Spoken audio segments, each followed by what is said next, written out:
In April 1982, Argentina invaded the Falkland Islands. Little did the Argentinians know that Margaret Thatcher was going to throw the might of the British Armed Forces at them. Nearly 26,000 service personnel made the journey to the South Atlantic to defend this very small but important island. Listen to the snapshots of the four contributors to my podcast: Keith Dobson, Adrian Tudway, Brian Short and Steve Hutley. These great men were part of a brilliant team. Thank you for listening. The link to the podcasts are within the body of the text. Thank you. I was in a unit called 8th Field Force, and that was based in Tidworth in Hampshire, on the border between Tidworth and Hampshire and Wiltshire.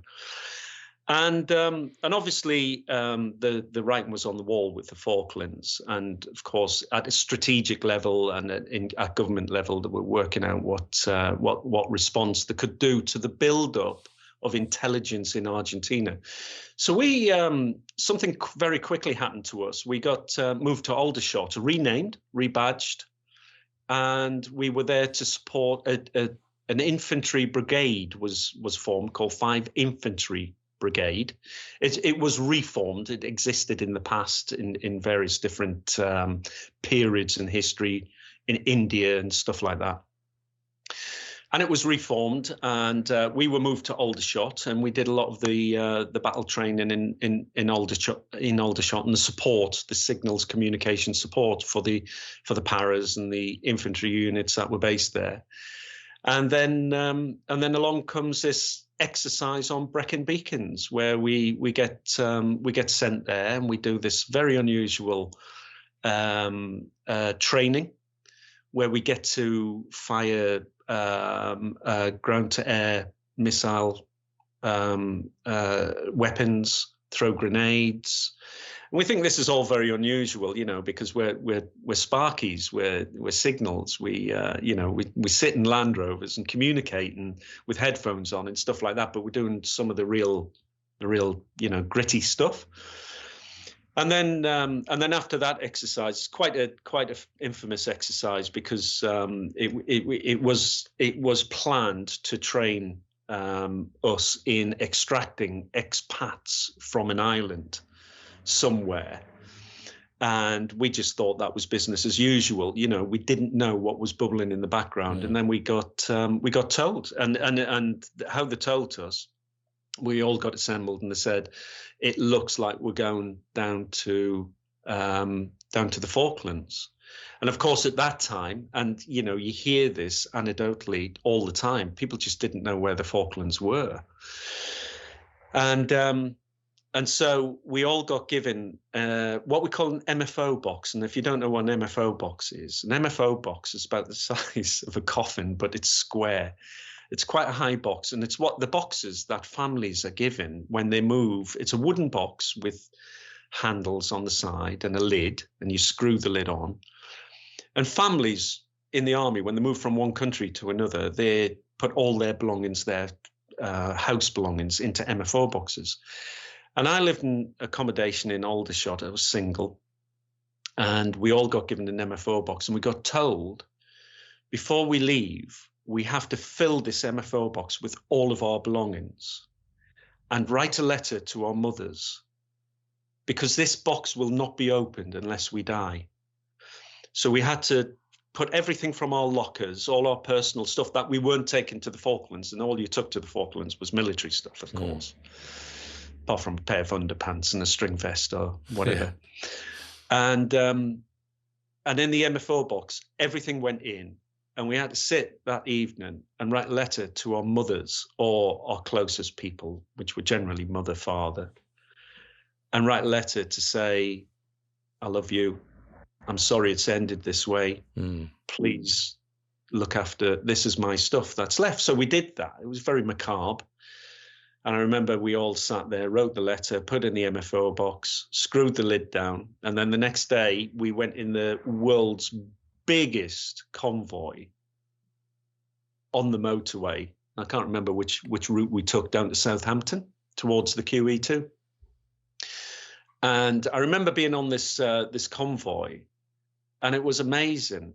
Sitting in the front of a Land Rover, and cars were overtaken and zipping into the convoy. And I remember this car with this little kid in the back of the car, and he was scribbling on paper, and he held this bit of paper up to us, and it said, "Good luck, boys."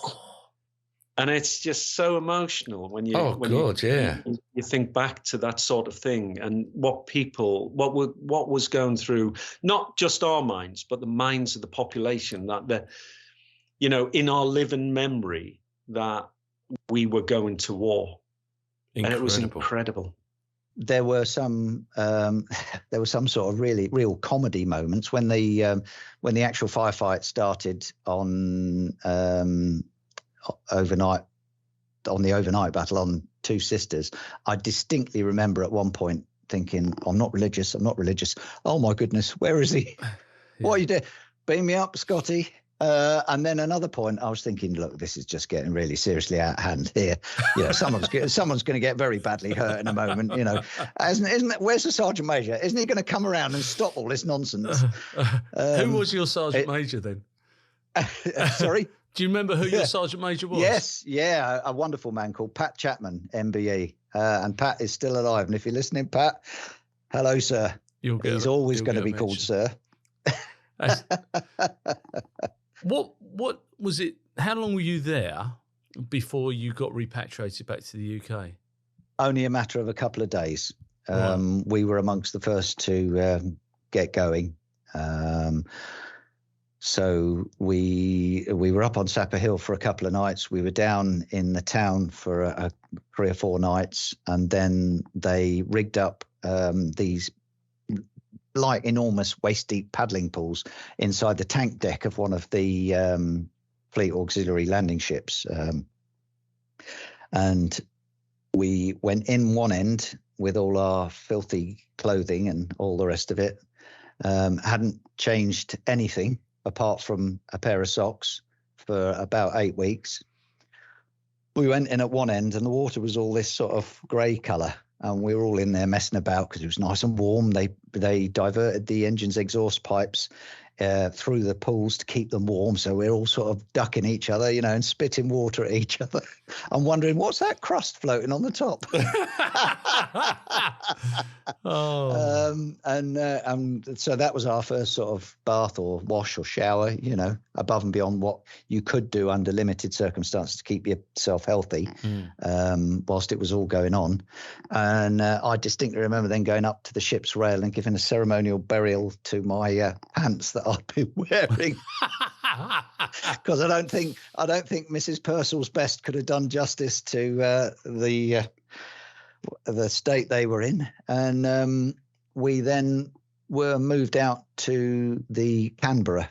Oh, okay. Yep. And pretty much the whole of the Royal Marines were embarked back to the UK on the Canberra. And I have to say, in terms of, conditions like post-traumatic stress that some people were unfortunate enough to develop, I think for us who came home on the Canberra, we had effectively 3 weeks with our mates to decompress. Yes. And decompression, for those who aren't familiar with it, is mainly liquid induced. Was there alcohol on board? Yes, there was. Yeah. And we let our hair down, enjoyed ourselves. I can remember wanting to sleep for days. So you'd sleep, you'd get up in the morning, there'd be a head count. We'd sort of make an excuse about having a little briefing on this or that, lasts about half an hour, and then, okay, lads, you can have the rest of the day now. Go up and lie in the sun as we got towards the equator and the weather got nicer. And if you look back at conflicts like Vietnam, for argument's sake, or Iraq and Afghanistan, some of the lessons that perhaps hadn't been properly learned, or the impacts hadn't been properly understood, of people coming from the battlefield and within 48 hours being back at home and feeling lost and alienated and feeling very anxious because their mate's not with them. We had 3 weeks with our mates.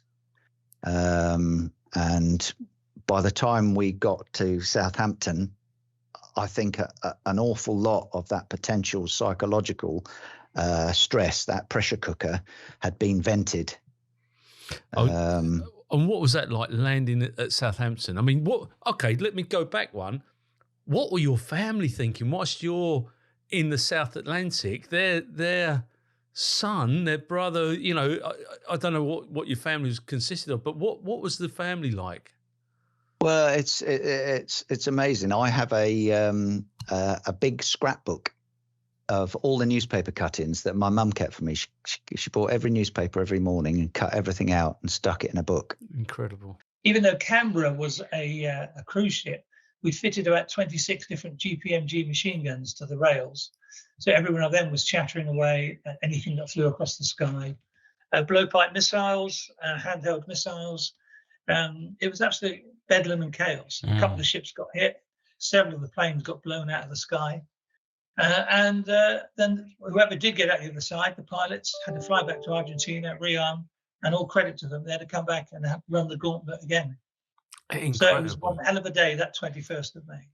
Incredible. And and it's a day that you'll never forget. Well, for me, it's not only about the war element. The very sad thing that happened for me that day was a helicopter suddenly came on the deck with Surgeon Commander Rick Jolly. He was quite a charismatic officer in charge of medical squadron. And he beckoned us forward, and we'd already had some Argentine wounded on board. But in the back were three dead Royal Marines and an air crewman who'd been flying 2 light helicopters that had been shot down. And one of the crews had died immediately, but the other crew, Sergeant Andy Evans, had managed to land in the water, and they were shot at swimming ashore. And Andy was mortally wounded. Now he was a pilot. He used to show me around his helicopter. It was a bit of a helicopter buff thing. And so having met him before several times and now having to unload his body from a helicopter, that's when, for me, the Argentine became the enemy. The war became very real for me. Yeah, that is sobering, isn't it? How do you compartmentalise that now? I mean, look, we're much older, but how do you deal with that now? I deal with it by talking about it. Writing it in the book was very cathartic and a way of dealing with it. Of course, later in the police, I learned to deal with things, decompression. I learned to talk about things. I think it all stems back to the Falklands. Post-Falklands, we were offered some counselling on the way home, which was quite unusual for its day. And although we paid lip service to it, the guy who was dealing with it, Lieutenant Commander O'Connell, a Royal Navy psychiatrist, later in life, when I was at Deal for the Deal bombing, was the same guy who came. And I think having dealt with him before, I then knew it was time to unload and deal with the issues that would. Whereas as a young man, I paid lip service to it. And now in midlife and now in older life, I realised you have to deal with these things, get help, talk about it, and deal with it as best you can. But that's seared into my memory as when unloading the helicopter, as was about a week later when we performed burials at sea for these 4 Royal Marines, because there was another Royal Marine from another helicopter. So we had 4 Royal Marines we had to conduct burials at sea for, which is, again, it's something you might imagine you see in a black and white film or a documentary. You never imagine you're going to be taking part in such a thing. How do you prepare for, you get the order, you've got to do a burial at sea. How do you prepare for that? Because that's something that probably hadn't happened since the Second World War. Probably, yeah, you're right. It was, well, for me, it was relatively easy. All I had to do was turn up and be there. The band provided a brass quintet to play the hymns, and we provided 2 buglers to play a really emotional last post for our fallen comrades. But the setting, one of the big doors, luggage doors on the side of Canberra was open. There was grey skies, there was rolling seas, it was cold, and everyone not on duty attended. We sang some hymns, and then you commit their bodies to the deep. There's no way of preparing for it. I think the only thing that spared us hearing the splash, I'm glad, was the wind and the drop, and we'd never heard them reach the water. And I think I'm grateful for that. Yeah, absolutely. That is, honestly, you've sent a chill down my spine. And I vividly remember listening to the radio about the Falklands, sitting in my bedroom listening to it all, and it seems, I've said this before, that it seems like yesterday, but of course it wasn't in real time. It's 41 years ago, and if you take it back 41 years from 1982, we were in the middle of the Second World War. Yeah, it was closer. It was closer to the Second World War than it is to modern times, which is quite a sobering thought and puts age into perspective. As a 17-year-old, how were you feeling? Yeah, it was really weird. Sort of quite excited. It's a little bit different, but it was like they didn't really know, didn't think that we were going to get involved as much as we did, and it's. Yeah, then think after the Ascension Island, it might have been when we were down at the Ascension Islands, then some press people were being flown on board, right? Were reported, obviously. So again, you just think, well, we obviously, something is going off, or just they're going to obviously report on what's going on. But it wasn't until the first British ship, it was HMS Sheffield, got hit, right, that it really dawned on you, and this is pretty serious. And were you there when that first? So you're on the spearhead. You've got all the soldiers, the military from whatever section.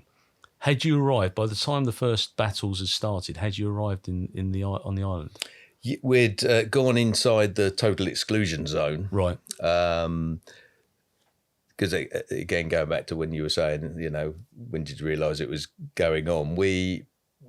Because we were the main ammunition carrier for the whole task force.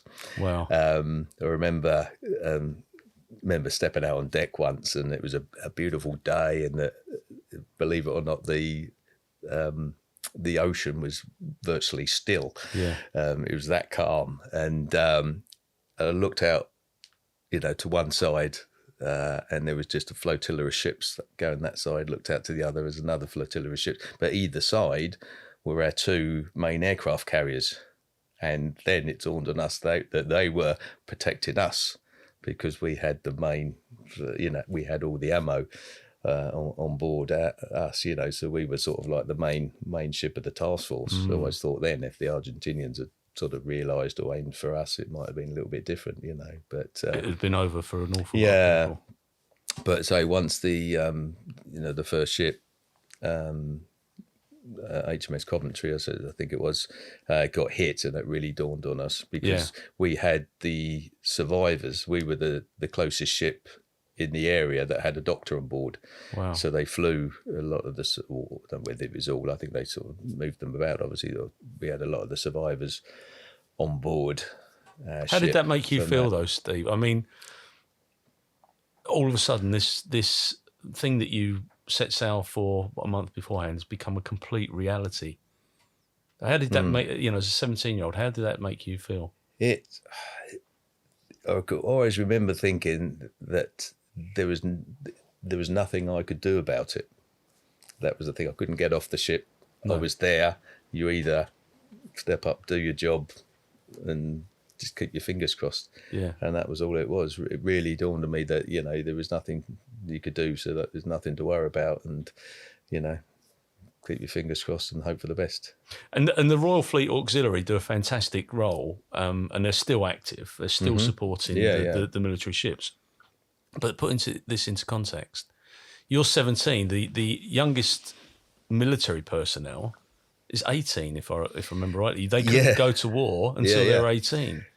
It was quite funny, because I remember when we did come back, and obviously there was all the TV with all the different, the ships coming back and the celebrations and everything, and they're interviewing everybody.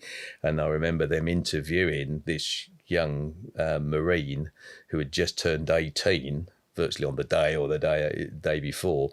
They set sail, so he was old enough to go down there, making a big thing. Oh yeah, you literally, you were the youngest one, but obviously forgetting people like myself who was 17, but there was also a lad on my ship, locally from Harwich as well, who was 16.